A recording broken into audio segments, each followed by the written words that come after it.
justamente isso, um profundo autoconhecimento. É você se auto-observar, observar o que está acontecendo dentro de você mesmo. E isso acaba facilitando que você possa administrar as suas emoções, então use elas a seu favor, que é a base da inteligência emocional que a gente acabou de ver, né? Não sem querer isso. Segundo ponto é que quando a gente pratica meditação, a gente começa a compreender melhor as emoções dos outros também. A gente se descobre e percebe melhor os outros. A gente está mais atento aos outros, atento ao que acontece aqui dentro e atento ao que acontece do lado de fora também. A gente fica mais presente. E por último, a meditação nos permite realizar escolhas mais conscientes. A gente começa a trazer à tona isso, ao invés de ficar tudo embaçado sem você perceber realmente o que está acontecendo dentro de si, você começa a perceber o que realmente está acontecendo. Então, você consegue perceber que entre o estímulo e a resposta existe um espaço.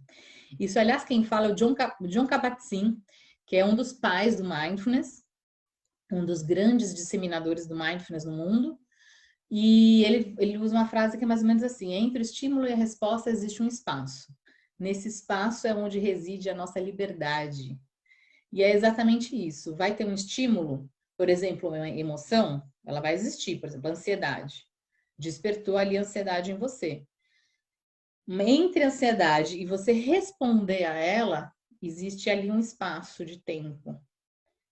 Pequeno, milissegundos. Mas é nesse momento que você pode decidir como vai ser a sua resposta. É nesse ponto onde a gente interfere. E por isso que a meditação também é tão importante, porque a gente começa a se tornar mais consciente disso.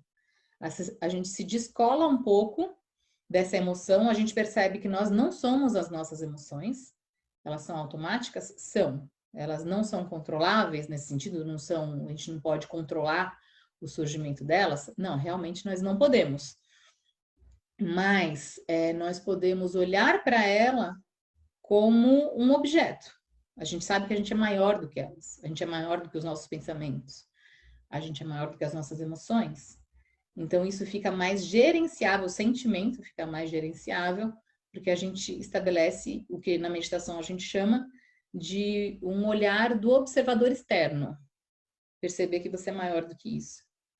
Nossa, eu estou sentindo ansiedade, eu estou sentindo frustração, eu estou sentindo raiva, eu estou sentindo, seja lá qual for o sentimento.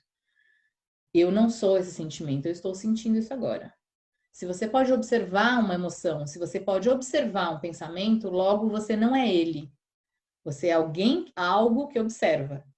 Aí a gente pode cair, né, numa grande filosofia, numa grande discussão filosófica de quem é o observador. Mas não é a intenção desse curso. A gente vai precisar de um curso inteiro só para discutir esse ponto. Tá bom? Fica a critério da sua crença no que você acredita. Bom, e a meditação nada mais é do que um treinamento mental. E por que é tão importante fazer esse treinamento? Assim como a gente vai na academia, nem precisa ser academia, né? Faz alguma atividade física, seja lá o que for, caminhada, corrida, uma modalidade esportiva, seja o que for, a gente treina para o nosso corpo ficar bem, ficar saudável, ficar forte, ficar flexível. Da mesma forma, a gente precisa criar esse hábito de ter esse treinamento mental, que contribui para uma série de benefícios, inclusive a neurociência já comprovou que se você faz uma prática meditativa ao longo de anos, não é uma coisa de um dia para outro, você aumenta também a longevidade do cérebro, ou seja, ele demora mais tempo para envelhecer, isso está comprovado nos grandes meditadores, já se comprovou isso. Então, eu faço essa comparação, né? Fazer atividade física, fazer uma atividade mental, um treino mental. E por que é tão importante esse treino mental? Primeiro, a mente é quem cria a nossa experiência no mundo. As coisas não são boas ou ruins por elas próprias. O que determina se você vai sentir aquilo como bom ou ruim é a sua mente, é a sua atitude mental. Eu dou um exemplo de uma pessoa que perdeu o emprego. Duas pessoas que perderam o emprego, a mesma situação, tá? Elas trabalham no mesmo lugar, tinham o mesmo cargo, as duas perderam o emprego.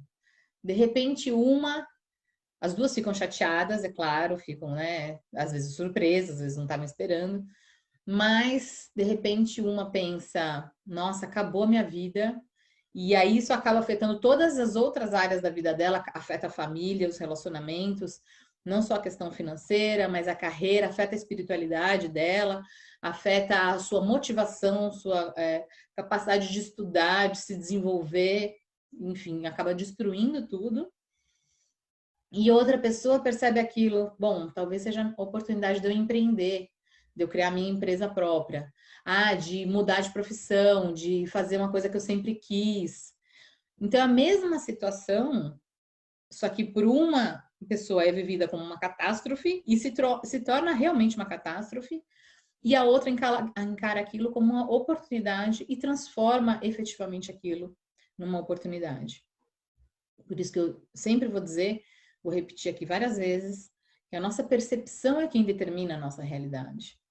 Não é a realidade em si, mas é a forma como a gente vê a nossa realidade, como a gente reage a ela, é que vai determinar o nosso futuro, o nosso presente e o nosso futuro. Então, por isso que tem algumas pessoas que são super, parece que são bem-sucedidas sempre. Não acontece coisas ruins com elas? Acontece, na mesma proporção do que acontece com qualquer outra pessoa. Acontecem coisas ruins, às vezes coisas muito sérias, coisas muito, muito graves, mas elas conseguem tirar lições disso e conseguem evoluir a partir dessas tragédias, a partir dessas dores, a partir desses desafios, dessas dificuldades.